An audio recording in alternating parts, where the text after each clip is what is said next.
পাঠিয়ে দেবে। আপনার বেডরুমে কী করতেছেন, স্বামী স্ত্রী বেডরুমে কী করতেছে সেগুলো ভিডিও বানাচ্ছে। ওকে, তা কাজে কী আসসালামু আলাইকুম আমার প্রিয় কলিজার বন্ধুরা, আমি গরিব বলছি, রিয়েলিটি মানে নয়, এটাই বাস্তব। প্রিয় বন্ধুরা, আপনারা অবশ্যই বুঝে গেছেন লোকেশন থেকে আমি ঢাকা চলে আসছি। তো যাই হোক, ঢাকা আস্তে আস্তে যে বিষয়টা হলো আমার সাথে, আমি এটা ছোট্ট একটা বিষয় নিয়ে আপনাদের সাথে আলোচনা করব। আমি আগেই বলে নিচ্ছি, আমি কাউকে ছোটো বা হেয় করার জন্য ভিডিও বানাচ্ছি না। ছোটোখাটো কিছু অভ্যাস আমরা মানুষ আমাদের আছে, এগুলো থেকে আমরা কীভাবে বেরিয়ে আসতে পারি, এগুলো থেকে আমাদের পরিবর্তন হওয়া উচিত বলে আমি মনে করি। আপনারা বিষয়টা বিবেচনা করে দেখবেন, আমাকে ভুল বুঝবেন না, আমার কথা বলার চেষ্টা করুন প্লিজ। যেটা বলতেছিলাম, বাড়ি থেকে আসতে আসতে যে অভিজ্ঞতা হলো আমার, আপনি দেখবেন আপনার বাসের সহযাত্রী অনেক সময় যিনি থাকেন, তিনি দেখবেন চানাচুর আসুক, ঝালমুড়ি আসুক, যা আসে তাই সমানে খেয়ে নিচ্ছে। খেয়ে তারপরে কী করে, কিছুক্ষণ পরে মাথাটা চক্কর দিলে সে বমি করা শুরু করে দেয়।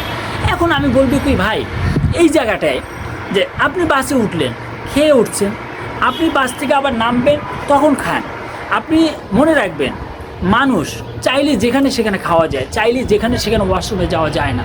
আপনি গাড়ির মধ্যে কিছুক্ষণের জন্য আসছেন, খেয়ে ইচ্ছামতো পানি খেয়ে আবার হিসু করার জন্য আপনি কষ্ট পাচ্ছেন। সাপোজ হয়ে যায় এরকম অনেকে।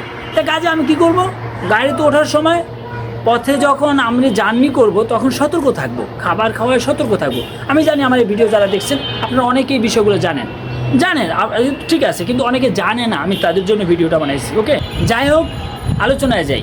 এরপরে দিয়ে আবার কিছু লোক আমার নিজের চোখে দেখা, তার শখের ফোন, এত সুন্দর ফোনটা, সে তার ফোনের ডিসপ্লেতে নিজে থুথু দিয়ে তারপর সারের সাথে এরকমটা ঘষা দিয়ে এই গ্লাসটা পরিষ্কার করেছে।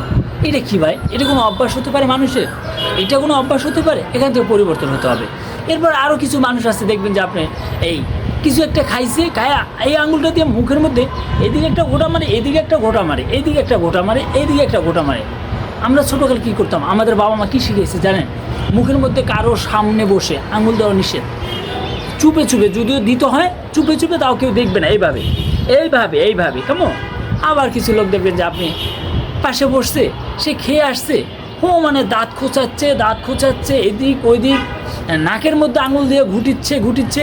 আপনাকে বুঝতে হবে, প্রতিটা জায়গায় মানুষ আপনাকে দেখছে, সমস্ত জায়গায় মানুষ আপনাকে দেখছে, আপনাকে বুঝতে হবে, এটা মাথায় রাখতে হবে, সেভাবে আপনাকে কাজ করতে হবে। একমাত্র আমি মনে করি আপনার নিজের বাসার ওয়াশরুমটাই আপনার জন্য নিরাপদ। আর নিজের বাসার রুমটা, তাও যদি আবার জানালা থাকে বিপদ আছে, কারণ জানালা থেকেও এখন অনেকে বাইরে থেকে ড্রোন পাঠিয়ে তারপর ভিডিও করে নিচ্ছে যে কার ড্রয়িং রুমে কী হয়। এটা আবার ভিন্ন আলোচনা, আমি যাইতে চাচ্ছি না সেদিকে। সবাই সতর্ক থাকা উচিত। আপনার ড্রয়িং রুমে আপনি আসেন, সেখানেও কিন্তু আপনি নিরাপদ না, আপনার বোঝা উচিত। আপনার জানালা খোলা, আপনার জানালা লাগানো আছে কিনা, আপনার জানালা পর্দা ঠিক আছে কিনা, সেটা বুঝতে হবে। মানুষ এখন ডিজিটাল, ড্রোন আপনার জানালায় পাঠিয়ে দেবে আপনার বেডরুমে কী করতেছেন, স্বামী স্ত্রী বেডরুমে কী করতেছে সেগুলো ভিডিও বানাচ্ছে। ওকে, তা কাজে কী করতে হবে, এখান থেকে সতর্ক থাকতে হবে। আমার এই আলোচনার সাথে যদি আরও চরিত্রের সাথে মিলে যায়, প্লিজ ক্ষমার সুন্দর দৃষ্টিতে দেখবেন বলে আমি আশা করি। আমাকে ভিডিও বানানোর জন্য সামনে সহযোগিতা করবেন, সাপোর্ট করে যাচ্ছেন, আপনাদেরকে অনেক থ্যাংক ইউ। দেখা হবে সামনে কোনো ভিডিওতে। এখনকার মতো বিদায় নিচ্ছি। আসসালামু আলাইকুম রহমতুল্লাহ।